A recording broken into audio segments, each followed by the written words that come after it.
오늘 저는 우리 함께 읽은 요한일서 2장 7절로 17절 말씀을 가지고 옛 계명과 새 계명이라는 제목으로 잠깐 은혜를 나누고자 합니다.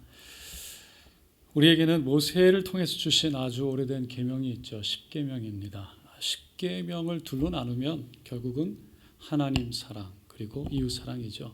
예수님도 오셔서 이것을 새 계명이라고 말씀하시면서 첫째는 하나님 사랑, 둘째는 이웃 사랑이라고 말씀하셨습니다. 그래서 사도 요한은 이 계명, 옛 계명과 새 계명, 즉 서로 사랑하라, 또 하나님을 사랑하라, 특별히 서로 사랑하라는 이 말씀을 가지고 이 계명대로 사는 것이 참 중요하다라는 것을 설명하고 있어요. 근데 오늘 본문 말씀을 통해서 이 사도 요한은 참 특별한 방식으로 설명합니다.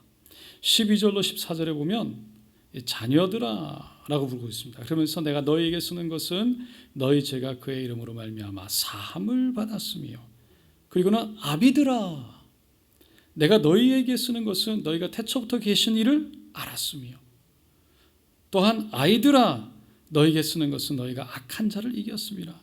아이들아 내가 너희에게 쓴 것은 너희가 아버지를 알았으며, 아비들아 내가 너희에게 쓴 것은 너희가 태초부터 계신 이를 알았으며, 청년들아 내가 너희에게 쓴 것은 너희가 강하고 하나님 말씀이 너희 안에 거하시며 너희가 흉악한 자를 이겼음이라.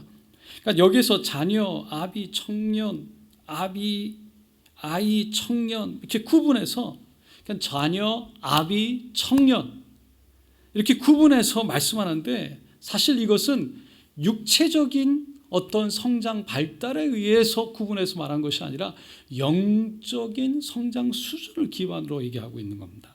그 말씀을 받는 자들의 수준이 자녀들, 아이들이면 자녀들아 라고 말했고, 아비들이면 아비들, 아버지, 아비들아, 청년들의 수준이라면 청년들아 라고 부르고 있는 거예요. 그러면서 하나님의 자녀이지만 영적인 수준이 다 다르다는 거예요. 육체적인 성숙이 다른 것처럼 다 영적인 성숙도 다르대요. 근데 여기서 한 가지 중요하게 우리가 짚고 넘어가야 될 것이 하나 있는데, 그것은 틀린 것이 아니라 다르다는 거예요. 다 각자가 처해져 있는 성숙이 다르다는 거죠. 그래서 사도 요한은 이 사실을 고려해서 서로 사랑해야 되는 이유를 설명하고 있어요. 자녀들 또 아이들 신앙 수준에 있는 사람들에게는 죄의 사함을 받았다는 사실, 두 번째는 하나님 아버지를 알고 있다는 사실을 상기시키면서 그러므로 사랑해라 라고 말하고 있는 것이고, 아비 수준의 신앙을 갖고 있는 사람에게는 태초부터 하나님은 계셨고 모든 것의 시작이 되신 그 하나님을 알고 있다는 사실을 확인하면서 확인시키면서 서로 사랑해라 라고 말하고 있습니다. 그리고 청년 수준의 이런 자에게는 악하고 흉한 자들을 말씀 안에서 이긴 그 경험을 확인시키면서 서로 사랑해라 라고 말하는 겁니다. 그러므로 하나님을 믿는 신앙을 가진 자는 누구나 영적인 수준이 다를 수는 있지만, 그러나 한 가지 분명하게 우리가 해야 될 것이 있는데, 그것은 서로 사랑해야 된다는 거예요. 하나님을 믿는 신앙을 가진 사람은 누구나 다 사랑해야 된다는 거예요. 신앙의 수준이 아이일지라도 아비일지라도 청년일지라도 더 아비일 경우에는 더 사랑해야 하는 것이 당연하다는 것입니다.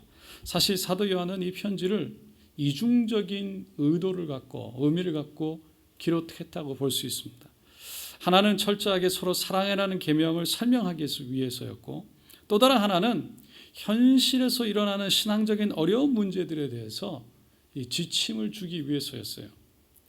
오늘 우리가 본문에서 확인할 수 있는 부분인데, 사도 요한은 신앙의 수준에 따라 알아들을 수 있는 메시지를 말한 다음에 자녀들아, 아이들아, 아비들아, 청년들아, 그 하나님을 사랑하는 사람들이라면 하지 말아야 될 것이 있다라고 말하고 있습니다. 그것은 15절에서 이 세상이나 세상에 있는 것들을 사랑하지 말라는 것입니다. 그 이유로 16절에 이렇게 얘기하죠. 16절 말씀 한번 다 같이 읽어보겠습니다. 이는 세상에 있는 모든 것이 육신의 정욕과 안목의 정욕과 이생의 자랑이니 다 아버지께로부터 온 것이 아니요 세상으로부터 온 것이라. 여기서 우리가 이 말씀을 좀 더 명확하게 이해하기 위해서 주목해야 될 부분이 육신의 정욕, 안목의 정욕, 이생의 자랑이에요. 육신의 정욕은 우리가 잘 아는 것처럼 육신이 몸이 원하는 육체의 쾌락을 따라가는 그러한 것이고, 안목의 정욕은 눈의 쾌락을 따라가는 것이고, 이생의 자랑은 세상의 것들을, 자기가 가지고 있는 것들을 자랑하고자 하는 자랑인 거예요. 자신의 소유를 드러내는 거예요. 근데 이 세 가지, 육신의 정욕, 안목의 정욕, 이생의 자랑, 이거는 사실은 세 개이면서 또 하나입니다. 같은 거예요. 육신 안에 안목이 있고 이생이 있고, 안목 안에 육신이 있고 이생이 있고, 이생 안에 육신이 있고 또 안목이 있는 거예요. 이 모든 것을 한마디로 말하면 결국은 세상에 있는 욕망, 세상에 있는 세상을 향한 욕심인 거예요. 제가 요즘에 욕심에 대한 이야기를 많이 하는데, 성경은 이러한 것들을 사랑하지 말라고 말합니다. 그러니까 다시 말해서 세상의 것들을 보고 세상의 것들을 욕심내지 말라는 거죠. 왜 이런 것들을 사랑하지 말라고 그랬을까요? 16절에 말씀하고 있는 대로 하나님께로부터 온 것이 아니기 때문입니다. 그래서 이것을 사랑하는 것은 하나님을 사랑하는 것이 아니라고 15절에 분명하게 말합니다. 그러므로 우리는 한 가지 중요한 사실을 인정해야 됩니다. 그것은 하나님께로부터 오지 않은 것을 사랑하는 것은 결국은 하나님을 사랑하는 것이 아닌 것이 된다는 거예요. 하나님을 사랑한다고 하면서 하나님께로부터 오지 않은 것을 바라고 사랑한다는 것은 그 자체가 이율배반적이라는 거예요. 그러니까 지금은 하나님을 사랑한다고 할지라도 세상에 대해서 욕심을 갖게 되고 세상에 대해서 결국은 정욕에 빠지게 되면 결국 그것이 우리로 하여금 하나님으로부터 멀어지게 하는 겁니다. 하나님의 일이 불편하게 되는 거예요. 불안하게 되는 거예요.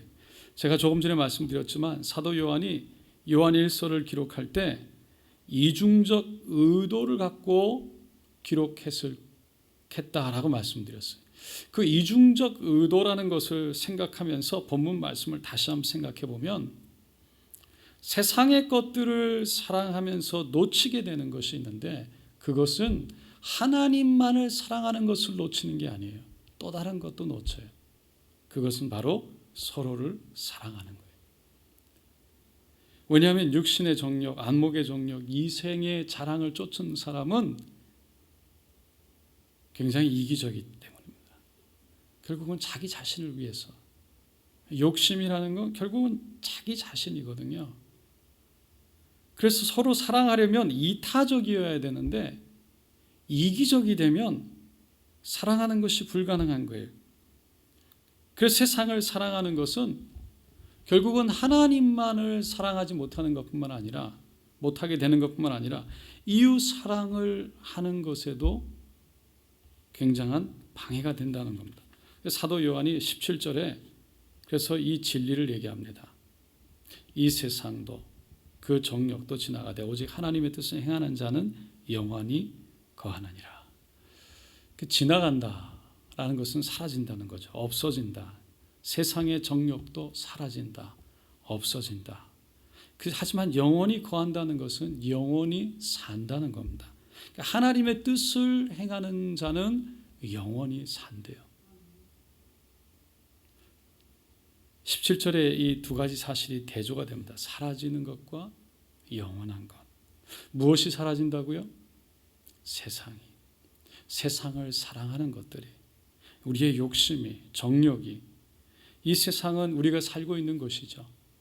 근데 이 세상이 영원하지 못하는 것처럼 그 세상을 사랑하는 것도 결국은 다 사라진다는 거예요. 남는 거는 하나님의 뜻을 행하는 자. 하나님의 뜻은 무엇입니까? 하나님의 뜻은 무엇일까요? 하나님의 뜻을 행한다는 건 무엇일까요? 그것은 결국은 하나님을 사랑하는 것뿐만 아니라 서로 사랑하는 거라고 말합니다. 고린도전서 13장 13절 우리가 잘 아는 말씀이죠. 그런즉 믿음, 소망, 사랑 이 세 가지는 항상 있을 것인데 그 중에 제일은 사랑이라. 하나님의 뜻은 서로 사랑하는 거랍니다. 서로 사랑하지 않게 만드는 세상, 이기적인 세상, 이 세상은 사라지고 그 세상을 사랑하는 것도 사라진다는 거예요. 하나님의 뜻은 서로 사랑만이 남는데요. 다시 말해서 저 천국에 가면 우리가 사랑한 것만 남는다는 거예요.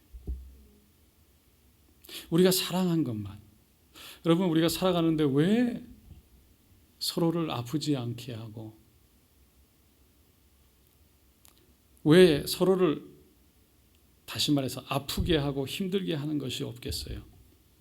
왜 서로를 상처 주고 또 받고 그러지 않겠어요? 왜냐하면 우리는 다 모가난 사람들이니까, 다 죄성을 갖고 있기 때문에. 하지만 그 모든 것에서 서로 그럼에도 불구하고 그것을 감싸 안고, 그럼에도 서로 용서하고, 그럼에도 불구하고 서로 이해하고 품어주는 것, 결국 그것만이 남는다는 겁니다. 왜냐하면 이번 주일에 다시 나누겠지만 그것이 우리가 십자가를 지는 것이기 때문입니다. 그것이 우리의 십자가예요. 그것이 우리의 십자가예요. 가장 힘든 십자가, 가장 어려운 십자가, 그것이 바로 용서하는 것이고 사랑하는 것이에요. 그러니까 하나님께서 우리에게 주어진 과제는 딱 하나입니다. 사랑할 거냐 말 거냐. 사랑하는 성도 여러분, 사랑이 하나님의 뜻이랍니다. 사랑할 수 있는 우리 모두가 되기를 예수님의 이름으로 축원드립니다.